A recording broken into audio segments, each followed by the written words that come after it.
Hello and welcome, everyone. My name is Prachi Rastogi, and I lead diversity, equity, inclusion at IBM in Asia Pacific. And I also am a mindfulness practitioner within and outside of IBM. I'm very fortunate that in my role of diversity, equity, inclusion, and mindfulness, I get to meet a whole lot of people from different countries, different genders, different people who do different kind of work, simply people from different walks of life. And I've come to an understanding that when we are born, we're born very close to the source. You can call it divinity, you can call it God, you can call it existence, nature. But as we grow up, the culture, the society, the people around us tell us that we need to be a certain way, we need to look a certain way, we need to speak a certain way just to fit in. We need to wear that particular brand, we need to drive that particular car, we need to have that big house to make sure that we stand out in the crowd, we be extraordinary. So we learn that we are not good enough as we are.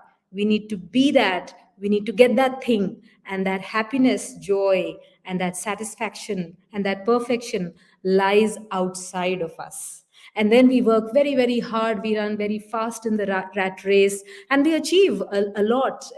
Many in our 30s or 40s realize that actually we've achieved a lot, but where is the happiness? And then by that time we have children, and then we tell our children to do the PhDs that we couldn't do, and we many of us tell our children to run very fast, and because we couldn't run that fast. And actually we still tell them that, listen, my child, the happiness, the joy, and the success still lies ahead and outside of you, in that thing, in that position, in that education, and in that country. And you're not good enough as you are. Very few of us are blessed enough to see the insanity of it all and see that there is beauty in the isness of things. There is beauty in the way we are, and we are good enough as we are. We don't really need anyone else's validation to feel complete as we are. I know many of you, in fact, most of you are here to learn about pink tax and why is it more expensive to be a woman. But this discussion is much more than that. And I hope that you actually, instead of learning, you unlearn in this session. You actually learn to undo a few things in this session. And that is pink tax. Pink tax is nothing but a markup on goods and prices that are marketed for women, for which men pay less for. It is simply the tax is not really a tax in the literal sense. It refers to how women pay more for the same comparable or similar products and services than men. And when a company sells a pink product instead of a blue product, the additional revenue doesn't go to the government. It actually is not a tax levied by the government. It actually goes to the company which is charging women more than men. So while we know about a lot about gender discrimination, we know that we talk about the glass ceiling, we talk about the policies, programs, culture in any organization, we talk about the gender pay gap, we know about access of education and how different it is for men and women. The lesser known form of gender discrimination is pink tax. And before I call my eminent panelists to sort of deep dive into the subject and share with us their expert insights, I want to share a few facts with you. Recent research done by the New York City Department of Consumer Affairs says that 42% of the time, women items are priced higher, despite the availability of a similar and a less expensive product in the men's section. Second, there's a 19% gap between women's and men's salaries all across in India, all sectors in India, and more so in agriculture, where women actually undertake 80% of the work. And another research, where I will not really name the company, but another research done by the New York City Department of Consumer Affairs found out that the costs of hundreds of products used from this company has actually 7% disparity between the cost of all products, and that women consumers actually paid higher prices in 30 out of its 35 product categories. There is something called the pink repeal tax, which is basically in the United States for now, but it actually impacts all of us worldwide because there's so much movement, so much activism, so much awareness, which is increasing about pink tax. Women in India are paying 7% higher year on year on products and goods and services, which are much less for men. And now, with that understanding, I would say that I hope we learn a little more about pink tax and how is it impacting us as a society, and what are the ways to sort of deal with it. What is it that we can do to bring gender equality? Because actually eliminating pink tax will be a big step towards gender equality. With that, I will invite my first panelist, Deepali Naair. Deepali is the Director Digital Sales for IBM. She's also the Digital Sales Center Growth Leader for Japan and APAC at IBM. In the past, she's been the Chief Marketing Officer for India South Asia at IBM. She's also a podcast host to a very successful series called Being CEO with Dipali. Personally, I've worked a lot with Dipali, and I find her to be a very bold speaker on subjects that people usually shy away from. Welcome, Dipali. Thank you, Prachi, and I hope I'm bold today too. You will, thank you. And our next speaker is Shinjini Kumar, co founder at Salt, My Salt app. Shinjini has 3 decades of experience in senior positions across regulator, fintech, banks, consulting, and learning to build businesses, strategies, and most importantly, teams and trust. She's leading to build My Salt app, a fintech platform for women so the world of finance is more equitable. Welcome, Shinjini. Absolutely delighted to have you with us. Hi, I'm happy. And we have Akhtar Ali, a very strong male ally to talk on this subject. Akhtar is a vice president at IBM with a dual role of managing the India Software Development Lab, which we call ISDL, and the HPC software development team in the cognitive systems. In the ISDL role, he's responsible for overseeing development activities across a broad hardware and software portfolio spanning our mainframe, power, and storage products. Personally, as I was working with Akhtar on this subject, I was absolutely floored with the understanding he has and how he very quickly brought his personal stories to go deeper into the subject. Welcome, Akhtar.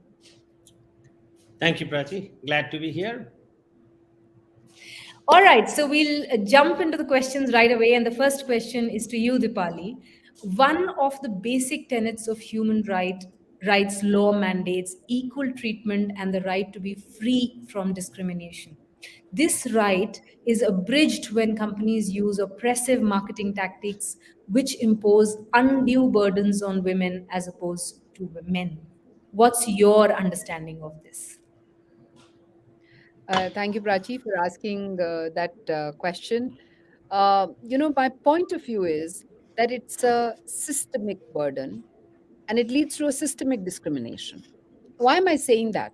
Not because I want to externalize the problem, but because I want to tell each one of us that we are responsible. Each one of us is responsible for this. Let me explain. Media, marketeers, our fairy tales, the folklore from our religious texts, they've all put the burden of beauty on women.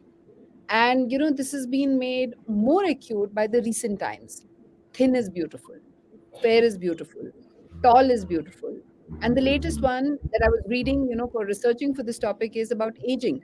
It's okay for men to age, but women have to look younger. Social scientists and retail experts have said that these differences stem from society in general, holding women to a higher standard in terms of appearances. I've been an FMCG marketer myself. Marketeers are meant to draw insights from this current societal context and use those to design new products, design pricing, design campaigns, sell the products.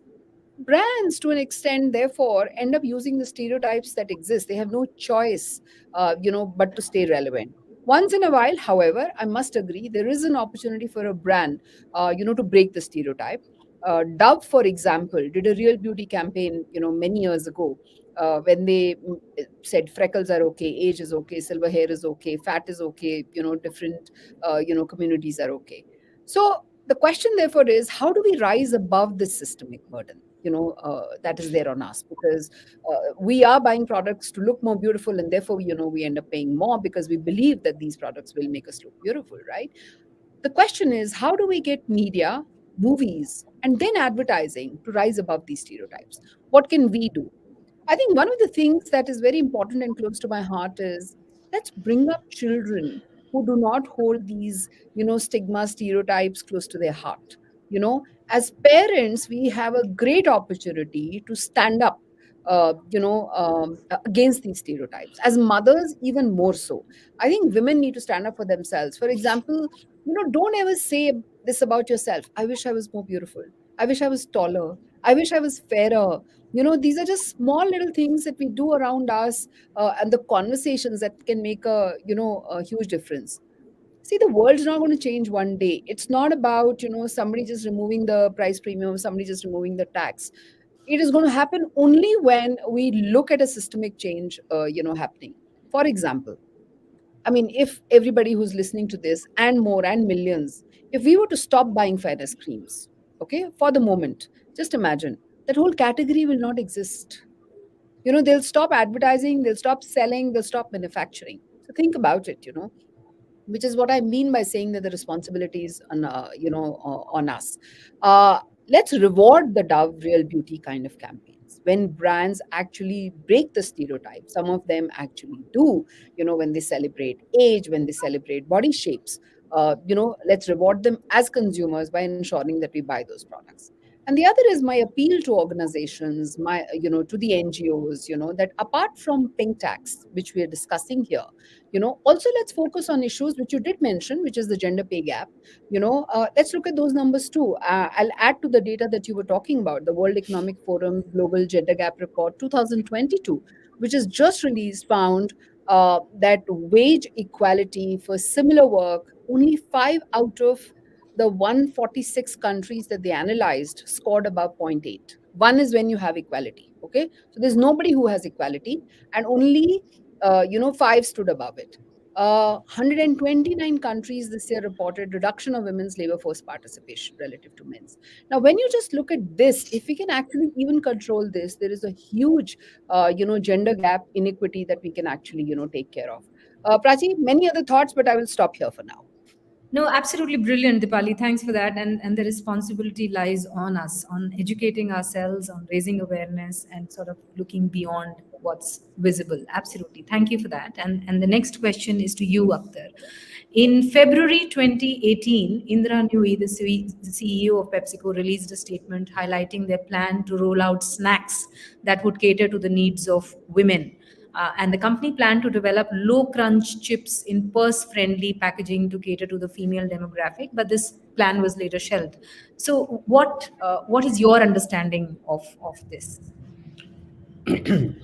So first of all, I don't think any of us in this panel are really aware of what went behind the scenes of first the decision to roll it out, and then the later decision to shelve it after there was a lot of hue and cry about it. I don't think they took too long actually to go from decision one to decision two. So anything that I say will be speculation, but hopefully educated speculation. While we talk about this whole topic as pink tax, and this is on the supposition that if they actually rolled out those snacks, they would have priced them higher than their male counterparts. They already talked about pocket-sized snacks, which means they would have made them smaller. So on a per, weight basis or unit basis, they would have probably charged more. We always see that when, particularly in consumer products, when they shrink the size, the price per gram actually goes up, right? But I personally feel, you asked what does this really exemplify to me. At the heart of it, I think this was a business decision that was made that turned out that wouldn't really fly in the market. It had less to do with pink tax, and as we talk through the rest of the discussion, we will all probably kind of converge on the reason why businesses charge more for certain categories of women products. And hopefully by the end of this discussion, we will also start seeing, some commonality between what kind of product group do they get away with doing this as opposed to where they can't. I think this was driven by what they felt there was an opportunity to create yet another stream of a products targeted at women with a higher profit margin. I think that must have been the genesis of all of this thinking. Where I think it didn't go right, exemplified, by the backlash that they got, because when you brought this up, I went and looked back at this, and saw there was quite a bit of backlash to it, and they fairly quickly went back on their plans. Is the fact that they chose a category in which driving that distinction, some of the stereotypes that Deepali talked about in her earlier discussion, it was hard to drive that, right? In things that are not very easily quantifiable, right? Whether it's cosmetic products or certain other things, there is subjectivity involved, right? Because it is not possible to measure that this particular lotion actually moisturizes, a lot more for the individual consumer. When labs may do testing and produce, and depending on who paid for the testing, who knows what the results will be, etc., etc. Doing it in something like food, where a gender distinction, is hard to draw, right? I mean, how do you drive a gender distinction? Because food relates to taste, and taste varies by person to person. You can't even say, okay, males like this, or females prefer this more, etc. We do try, though, by the way, right? But that's less that's less believable. So I think a lot of that was driven by what I would think a product marketing mistake, right? And Deepali could probably explain this in a lot authoritarian and authoritative way, not authoritarian, I take that back, authoritative way than I could. But I think it was really a product marketing mistake on their part. They picked a category in which success of the pink tax is likely to be low. They should have picked some place where societal norms and stereotypes could have gravitated towards being able to charge more, right? So I think that's what this particular example really shows, that they tried. Interesting that it was tried at a time when PepsiCo was actually led by a woman, right? So maybe they thought this would be a little more palatable coming from a woman CEO who feels the needs of her gender, etc. Somehow, that didn't quite pan out. Yeah. Thanks for that, Akhtar. And I also did a little bit of study on this. Arnav, can you hear me? Can you hear me? Yeah, we can hear you. Okay. So I also did a little bit of study on this, and what was actually surprising to me, that the company at that time said that we want to come up with women-friendly snacks, because women don't like to lick their fingers generously in public, and they don't want to chew or they don't like the crunch, they don't want to make noise while they're chewing it, and they don't like to just whatever's left over in the packet, they will not hold the packet and put it in their mouth. So what surprises me is that I understand that this is all probably making business sense to them, but my question is that can responsibility, even 1%, not get added to their jobs of making more money? I mean, of course it's not illegal. No, absolutely. That comes to a much more classic question of corporations, particularly large corporations, role in society in general. Like, three of us on this panel are IBMers, right? And back when T.J. Watson Senior started the company, one of his main tenets was to be a good community member, right? And we even do lots of things around charitable contributions, where the company matches what employees contribute, etc., etc. So yeah, they should have, and we will all probably agree that most companies don't do nearly as enough we live in a hyper competitive world, margins matter, and they should matter, right? You have to be staying in business before you can start thinking. So that actually opens a whole bunch of other questions. But back to what you mentioned, right, in terms of women are less likely to, right, empty the whole packet into their mouth or make more crunchy noise. Isn't that actually a result of another stereotype? I mean, we talked about fairness and this and that. This is another stereotype that women have to be more prim and proper in their behavior. They can't be just, let loose, etc. A lot of that is changing. Like, I'm sufficiently old to have watched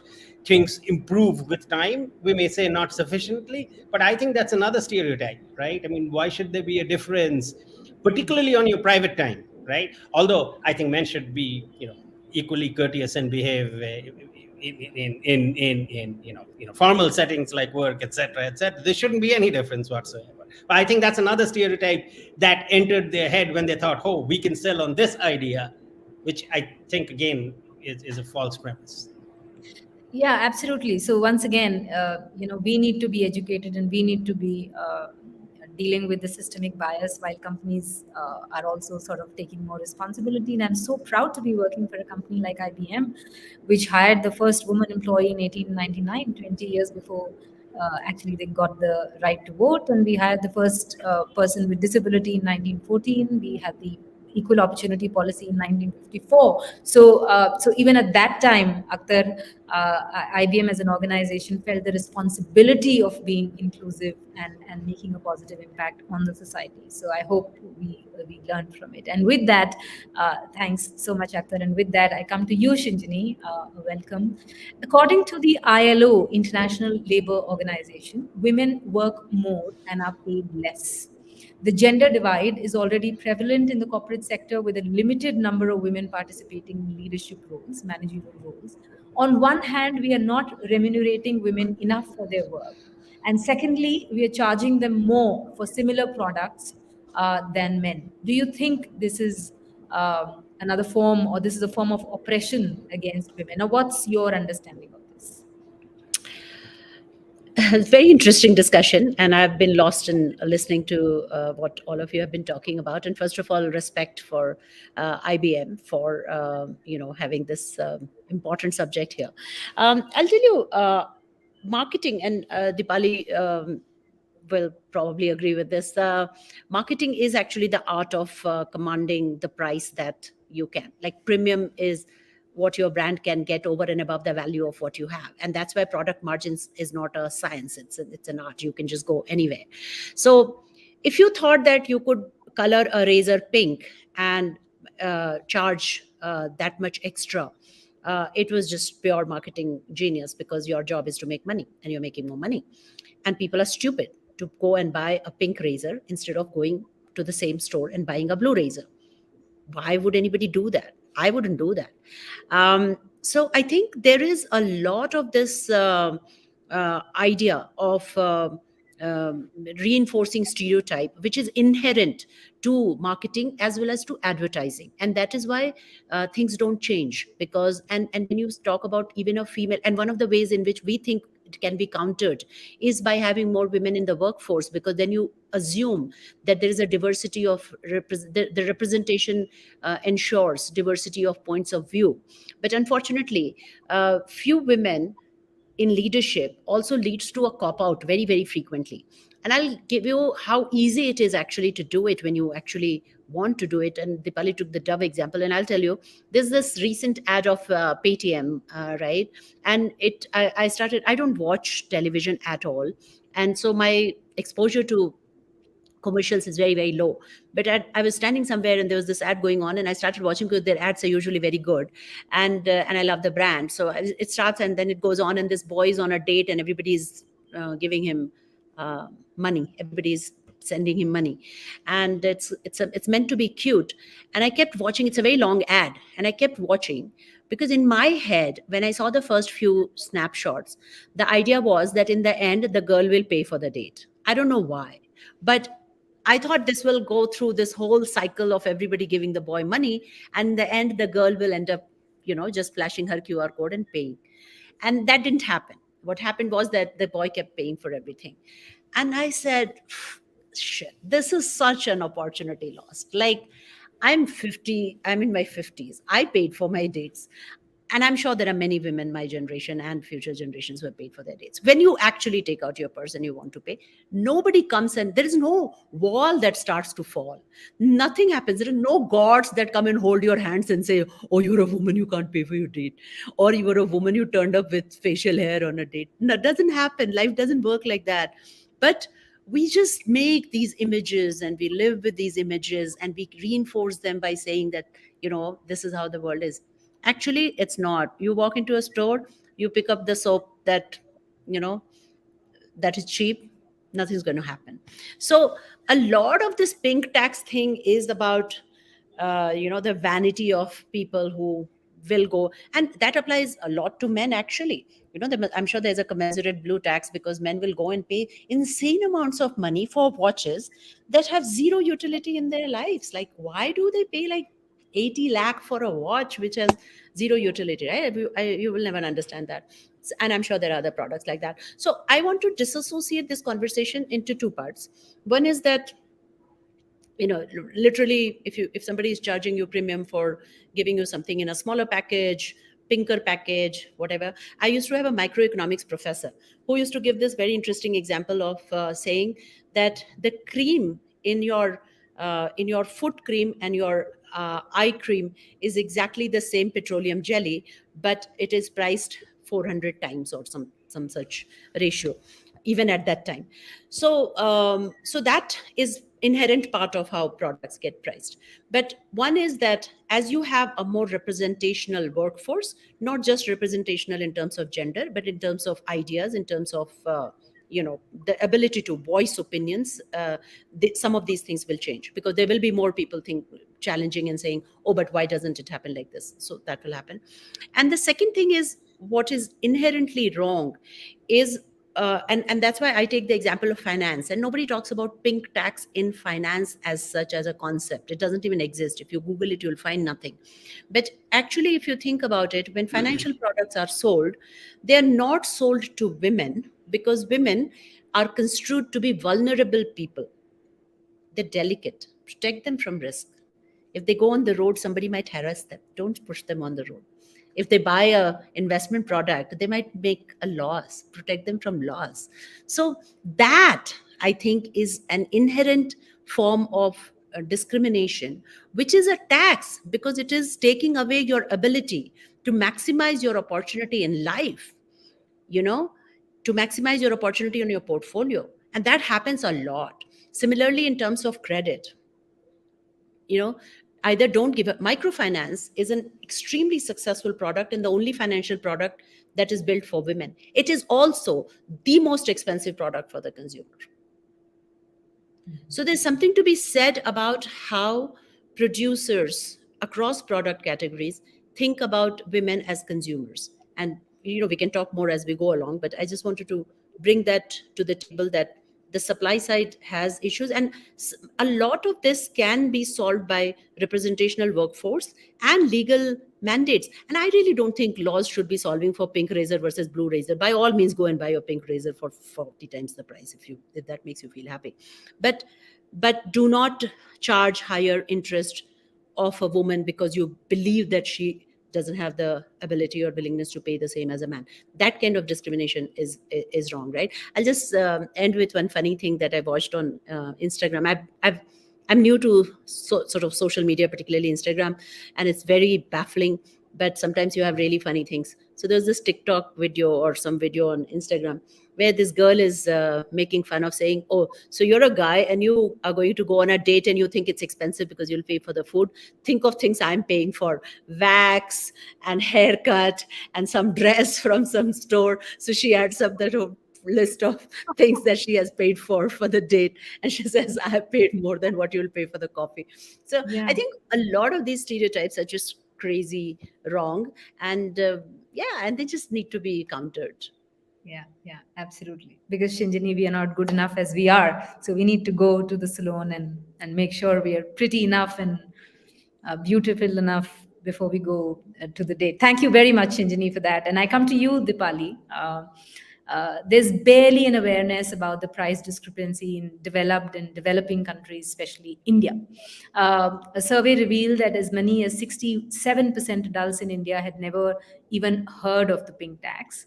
The first time that this gendered pricing was brought to the public eye in India was through the movement against the 12% GST levied on women's hygiene products, sanitary pads. How can companies or we as individuals create more awareness about this? Thank you, Prachi, once again. I think it was lovely to hear what Shinjini and Akhtar had to say. And I'm also going through the comments. So thank you, Kavya, Shrija, for and Yashwini for giving the comments. There's a lot of people who are asking questions on marketing per se, and the reason it's related to the question that you asked. One, in terms of creating awareness, and which is also marketing's job. I think today's effort is a great effort. So congratulations to you and to the VS team. And Kavya is a prominent influencer, and she acknowledged, saying, I never knew about this, and Deepali, I'm going to listen in, right? So I told you I had to also read up, and let me add to your data points actually. So in the United States, a study between 800 gender specific products from 100 brands very clearly established that personal care products are 13% more expensive, accessories and adult clothing 7% more expensive for women. Women over a course of the lifetime. So Shinjini will get this. Okay, lifetime cost that you pay therefore more is humongous. I mean, we all know around us dry cleaning for women's clothing is more expensive than men's clothing. Now this is one part of the pink tax, and I agree with Shinjini that you can't do more about it, except that as a consumer you need to be more aware and you need to make conscious choices, and that stands both for men and women. I mean, ask yourself, why do you need to buy a 75 lakh rupee car? I think the 30 lakh rupee car will also do the same job. Why do you need to buy the 80 lakh rupee watch? I think a 10,000 or buck watch will do or the any same. tie at all, or a Yeah. tie. Like, what does Yeah. it do? What does it really do to people? No, I'm not saying deprive yourself, but why do you need to buy a branded tie versus, so why do you need to spend, or handbags for women? Why do you need to buy a 10 lakh rupee Hermes when, a 5,000 rupee store bag will do the same job? So I think since a lot of the conversation today has been about marketing, I think this is a question each one of us need to, ask for ourselves. This premium pricing is on account of better marketing, yes, and stereotypes in society, consumerism, and the badges that we want to wear. Back to what you said, Prachi, which is that we don't feel that we are good enough, that we are complete, and that's true in a way both for men and women. Then let's come to the taxation bit, really the pink tax bit, which where we can work. I think their efforts are underway to curb the pink tax. What I read was that United Nations has called on countries worldwide to take steps to eliminate the pink tax where they can. For example, I believe that taxes on tampons and other the feminine sanitary products, because they are meant to be used by all sections of society by women. I think have been there is an appeal there, and I believe Australia, India, Canada, and Rwanda, I was reading, other countries, they've eliminated taxes on tampons and other feminine products because of the work done by organizations, NGOs, activists, and people who ran the campaigns. However, I will go back. I think the need is for a strategic mindset change to leave a better planet, better place, better society for our children. I think in future. I mean, just think about it. The women's beauty practices, the example that Shinjini gave, it can both be a source of fun. I'm not saying, I mean, if you want to, you put on a lipstick and you do all these things and, you have fun about it.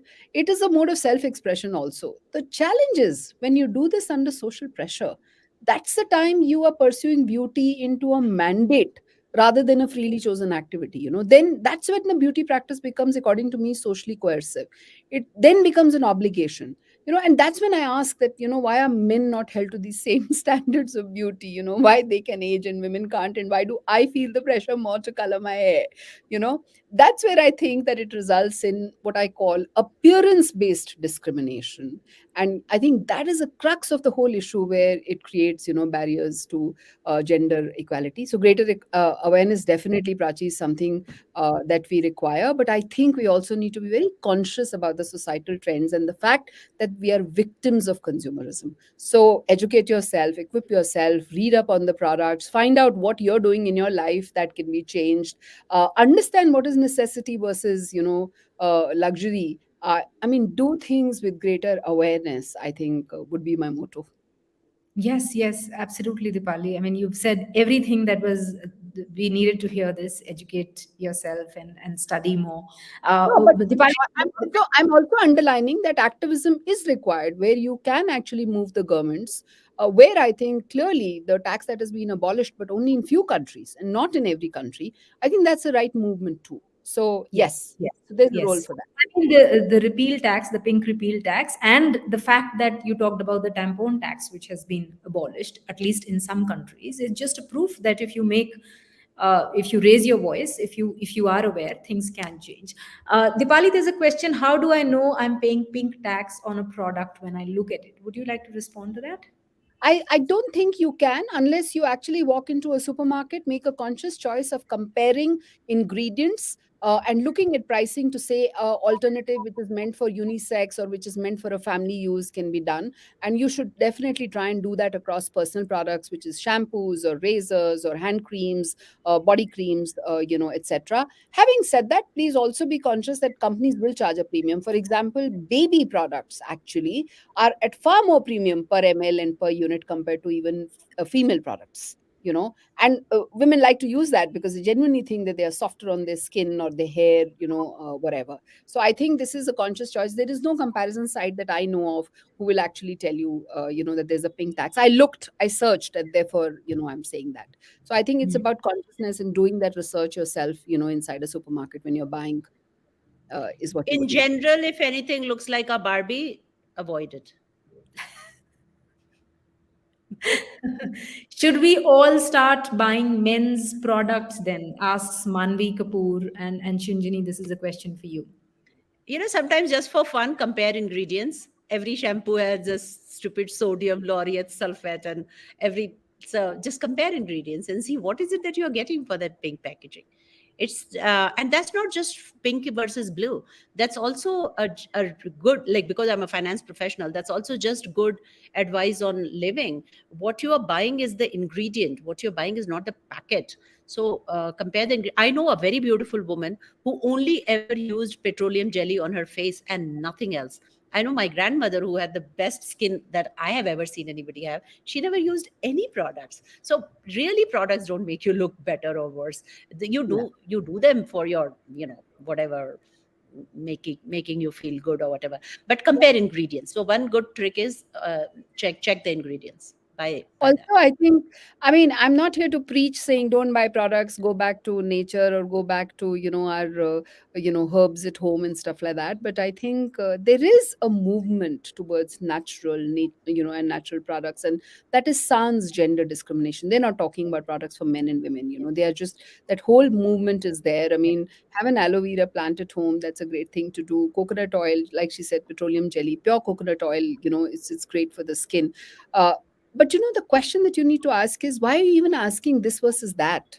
What is that product doing for you? And do you really need that?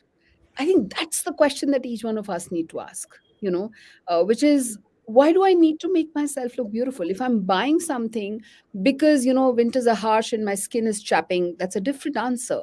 Versus, am I buying a product to make myself look beautiful? I think that's a question to be, And by the way, Dipali, that move towards natural products is soon going to become, or I should say, actually has become another opportunity for price discrimination by the businesses, because they now Yes. are saying, now there is a section of educated, well-to-do people wanting to use more natural products, and therefore we can charge more for that.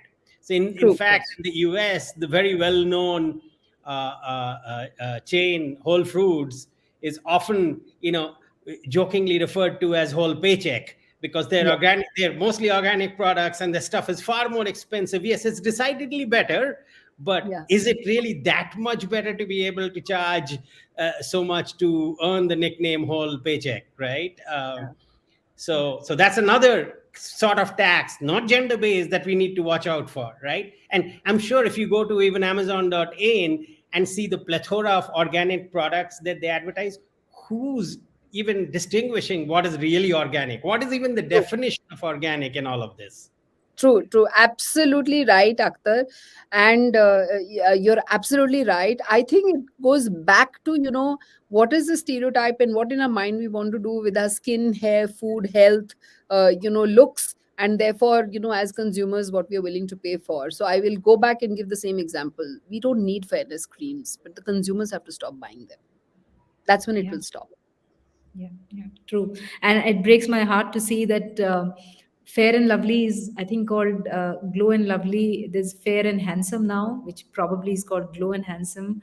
So not only we've invited different genders, we've actually, I see ads. I went to Instagram, saw their ad, and they have like teenagers, 13, 14, 15 year olds doing the ads for Fair and Lovely, Fair and Handsome. So it's really, really sad. So as Dipali, Shinjini and Akhtar said, please educate yourself and raise your children differently. I mean, really tell your daughters especially to go and work out, not to get slim but to be strong, and that will make all the difference. And Akhtar, there's a question that I'd like to ask you from Soumya. She says it's just a thought that she's sharing and would love your opinion. Generally, when any products are manufactured, though cosmetic, don't you think there's a lot of R&D done on it, and the chemicals that go into these products definitely are they vary based on gender and age. Uh, Akhtar, I know you're not from this industry, but I would love to hear what you have to say. So of course companies will pass on R&D costs to their consumers, but inherent in your question, Shamya, was the implication that it costs more to develop women's products vis-a-vis men, right? Now I can't give a definitive blanket answer, but my reaction is that can't be true. If you are developing, let's say, skincare products for both men and women, there is no particular reason that the R&D cost for the women's product should be higher, right? Because if it was indeed higher and they're passing on the cost to the consumer, that is entirely fair, right? But I really don't think that's the case. One might say another area where women pay more in general, particularly when it comes to like discretionary buy, etc., is in the area of clothing, right? And you're all familiar if browse any mall, etc., right? In general, again, in general, not always, women's clothes tend to cost more, right? I think again linked to the stereotype that women have to be, the appearance matters more, therefore the clothing matters more because clothing is part of the appearance, etc., etc. And maybe men are boring and only wear shirts and trousers, etc. So there's not much R&D to happen. But I don't think really the R&D is higher. If it was higher, it can be passed on. Shinjini, I think you wanted to weigh in on this. I have to make this conversation more interesting by not agreeing with with you on this. Actually, men's clothes are very expensive. We have created, this is another funny factual thing that we live by. If you actually men may buy fewer things, the pricing is actually very high. Like if you go to brands and fashions and things like that. I'm not talking about just going to regular Talking shop about and Brooks buy. Brothers. She's talking about Brooks Brothers. Yeah. And the prices are quite exorbitant actually.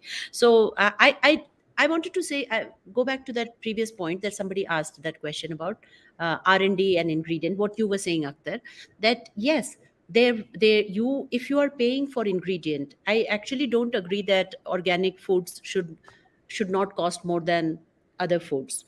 There could be a problem with certifications. You may not trust your country's laws to give you the right certification of a product. But if you were in Europe, for example, if you lived in Switzerland, where they're not allowed to sell any food with preservatives, so food has to be fresh and it has to be only kept for a day and then thrown or whatever it is that they have, then you would actually pay more for fresh food because you may value eating fresh food. You may pay more for non carcinogenic it's another matter that there is, forget for some time that companies exist that tell you lies. Let's say if there was your opportunity to find out, you would want to pay more for something. For example, you would want to pay more for a hairdresser that actually understands your hair and gives you a better style than when I was a child, my mother used to call the barber home, and he used to just cut all three of our hair, one brother, two sisters, in exactly the same way. And I think I have PTSD from that, so I spend a lot of money on my hairdresser because I have to make up for that. So you may want to do any of these things with your money, as long as you are discriminating on the basis of value and what you are looking for, and not being taken for a ride because you have to meet expectations of your gender being turning out in a certain way. I think we are all saying the same thing, but I just wanted to make that distinction between saying of course people will want to make choices that might be more expensive just inherently, and that's what you make money for. You improve your situation in life, because when you were a child you were not able to buy a branded shirt, and then you want to buy a branded shirt, so you become rich and you go to a Brooks Brothers and buy a expensive branded shirt. By all means, go and do that with your money. But but if you were being sold a shirt because you are, you're a woman, and same shirt is being sold to you for 2 times the price, then I think there's something wrong, and you need to challenge that and say, yeah, why? Pockets, And for example. that's true. And by the way, that does exist in one of the documents on this topic. If you go see specific examples, I think this was a study done by New York City. Even well-known companies like Abercrombie and Fitch was selling a T-shirt with the same description in the name. Of course, they look different between the men and the women. They were charging a whole lot more for Yeah, the that. woman's T-shirt, right? By the way, Yeah. you actually raised an important point. When it's discretionary spend, what we're talking about here is raising awareness. At the end of the day, a woman or a man wants to go spend more money on something, that is perfectly Yeah. okay. When Yeah. businesses price things differently that are inherently the same because of gender, or pick whatever attribute, that's Yeah. what we are saying is Yeah. something that we should raise awareness. We're not saying the businesses can't do it. They can price their product however they want to. That's their right. Yeah. And they price it Yeah. wrong, they'll go out of business. What we're saying is Yes. we need to raise awareness so that people unwittingly are not paying more than they should. And that's, I think, the whole this panel discussion Yeah. is to So, create Akhtar, I that just want to, awareness. Correct. I totally agree with everything except for the one word you said, which is unwittingly. They're not unwittingly paying for it, they're not unaware. The point is of the subconscious, where I want to look beautiful and therefore I buy this very expensive product. Or that I know that this perfume, for some reason, it's 15,000 for a bottle, and rather than using a 500 buck deo, I want to use a 15,000 buck perfume. And where is that coming from? So it's not unwitting in that sense. It is this whole consciousness of consumerism, that we have in our society. And with the gender bias coming in, it is just accentuated when it comes to products meant for women. Right. It is unwitting, Dipali, when it is products like sanitary napkins, where as Yeah, a yeah, class yeah. of product, Totally agree. because it is meant for women, or microfinance, or when products are created for a certain gender and have a premium built into it. That, There, I yeah, think but credit to the otherwise, Indian government for yeah. actually rolling back that tax. There was a lot of activism. Actually, it was a very impressive activism when that Yeah, happened. in this country. Yeah, Yes, that's yes, good. absolutely. Thanks. This discussion is really getting very, very interesting. We have so many questions on the chat, and there are many with me, and we are just left with about 10 minutes. So I'll pick up three questions. One from Kavya. How can brands and marketeers work at not just making the consumers aware, but also make them evangelists to bring about a change? Who'd like to take that? Dipali? Yeah, and I did quote the Dove example. And, stereotypes, I'm going to just go a leg forward. Stereotypes are not just about gender beauty always, but I think Dove did an awesome job, and we don't have too many other examples that I could actually come up with. But I think we're also raising, sometimes, for example, Google in their ad where they're showing female protagonists doing the thing. And like Shinjini pointed out, with the Paytm ad had ended with a, female paying for it. And there are lots of ads on television. I can't recall the brands where they are encouraging working women or women taking care of their parents and paying for things, because the whole financial independence for women and the fact that working women is becoming a great stereotype are examples where I think evangelism is happening. And sometimes those examples are not direct, they're not necessary for financial products. It is the context that is being created by those ads. But I think, Prachi, I also want to say this to Kavya, that it's not just about brands, advertisers, and marketeers who need to do this. The media narrative also needs to change. So what's happening with the general entertainment serials that we have on OTT and television? What's happening with the what is beautiful conversation that we are happening with our mass market movies? What is the narrative we are seeing in magazines, that we are seeing what's our idea of beauty? I think that is what needs to change. So it's because invariably the brands will follow. So if you have a media narrative that changes, brands and marketers will actually follow. And some brands and marketers, where they can afford to, where the brands actually have, they'll anyway like to expand and innovate. I think is what I would want to share just now. Yes, yes, absolutely. And media will change their narrative if we start Yes. discriminating, if we start saying this is not what we want, if we Yeah. stop buying. I'm just taking an example, nothing against Lux, but if we stop buying Lux soap because we've just been seeing the ad of it, or if we say no to Colgate because that's all we've seen growing up. Literally, toothpaste is equal to Colgate for many, many of us. So we start saying that I take a decision based on my knowledge and information and not because something is being sold to me. Thank you very much, Dipali, for that.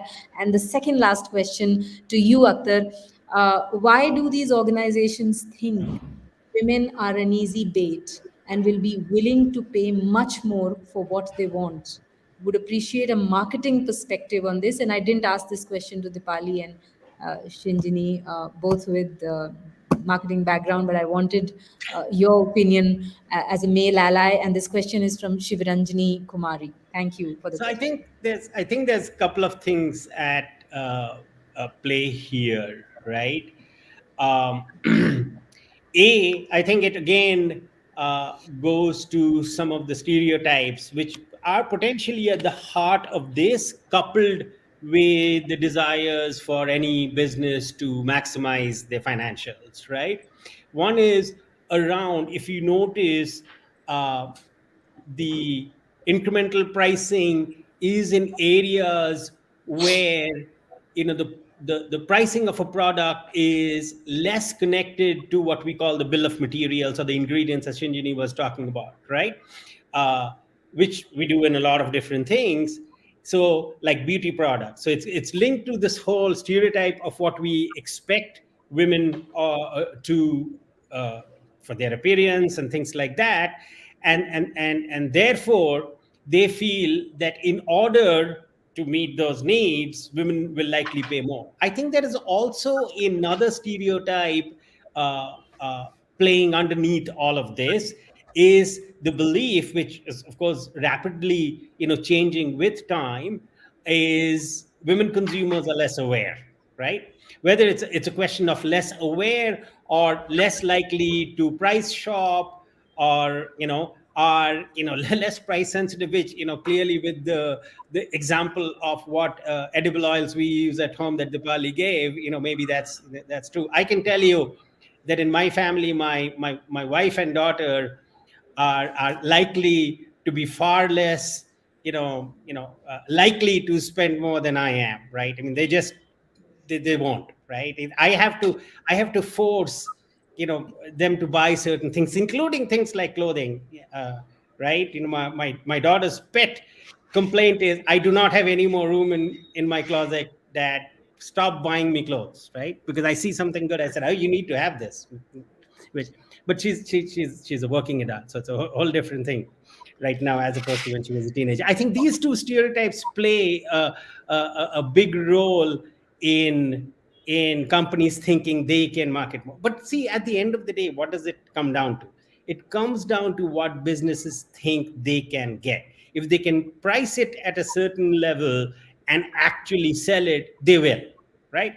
This is why, again, we'll come back to the same discussion of awareness. If there's awareness, and if there are competitive products which are quote unquote equivalent, although in a lot of these categories you can't really define equivalence, right? I mean, two products can have the same underlying chemical ingredients and effectively be different because of the chemistry of how they were developed, etc., etc. But if that awareness is there and people start, you know, using their judgment to pick the lesser price but equivalent product, then some of these practices would go away. But I think that's where, in short, businesses do it because they can get away with it. Their eventual goal is to maximize profits, right?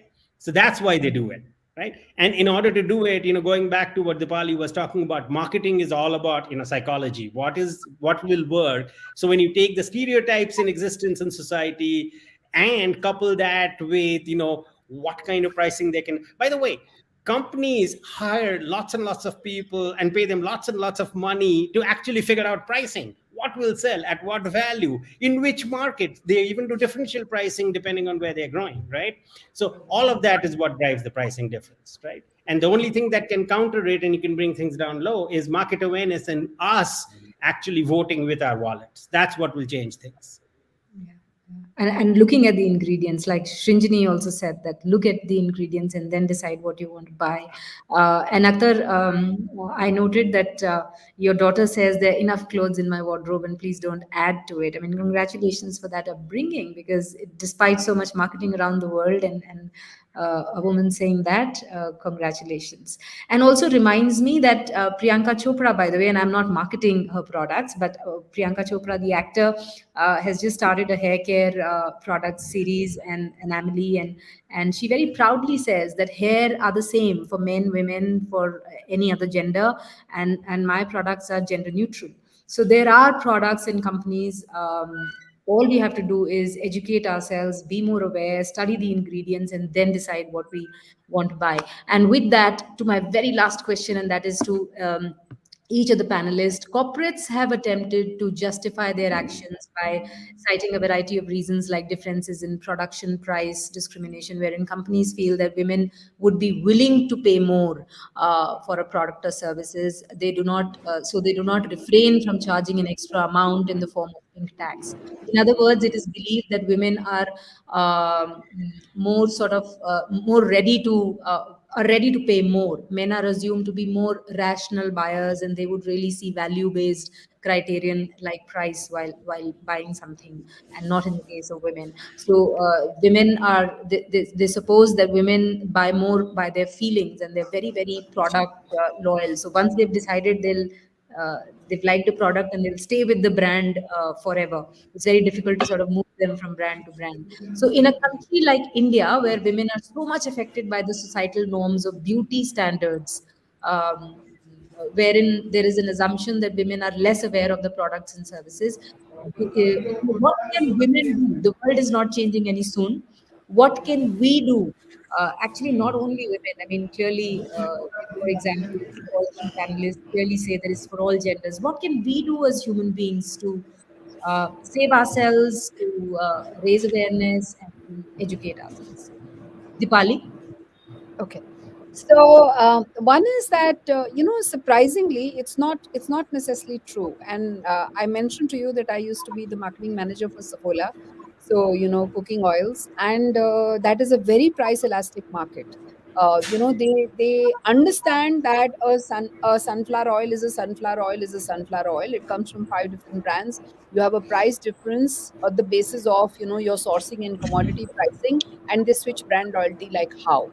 And you speak to the Nika founder, and she will tell you the new products and brands that women are willing to try, even when it comes to beauty, cosmetics, and makeup. And success of new age brands such as Sugar Cosmetics, etc., will tell you that women are willing to try new things. I think the the question really, coming back to the crux of this whole thing is that, what is the belief system? What do they think they're paying for?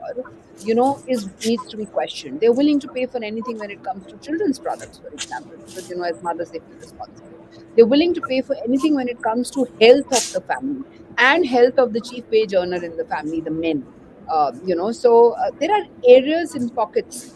Today, families are willing to pay anything for children's educational products, also, in terms of the additional things that we are doing. So I think it comes back to this whole question of, do we realize what we are paying for and whether that is a need or whether that is a luxury, and therefore should we be paying a premium? The second thing is, organizations are not registered as not for profits.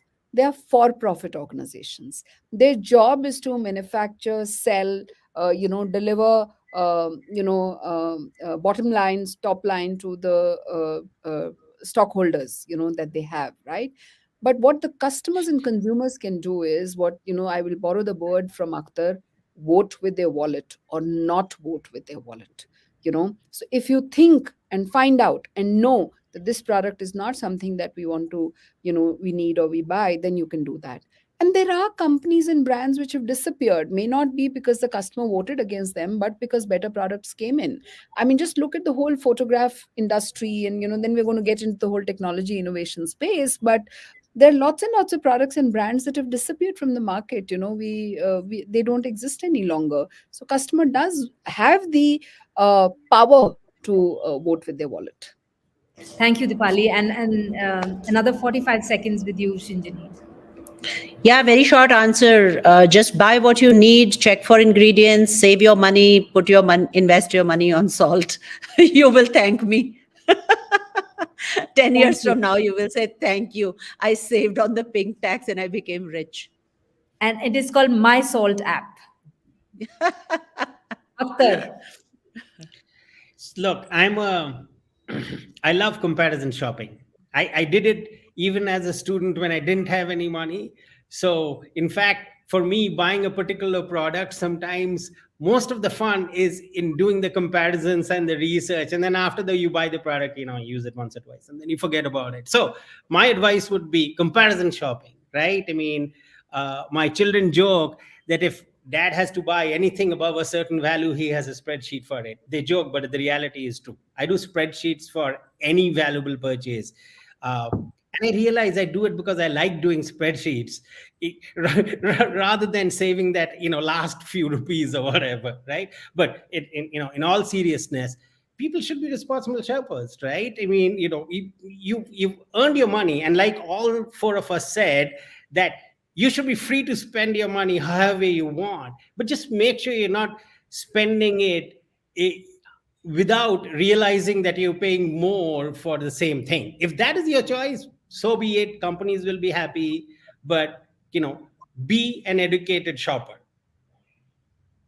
Thank you very much for the discussion. Thank you, Shinjini, for being with us IBMers on this important topic. Deepali, thank you very much. And Akhtar, thank you very much. Thank you, each one of you in the audience, for this discussion today. And I hope it helps you introspect, it helps you unlearn a few things, undo a few things, and unfold into your own truth.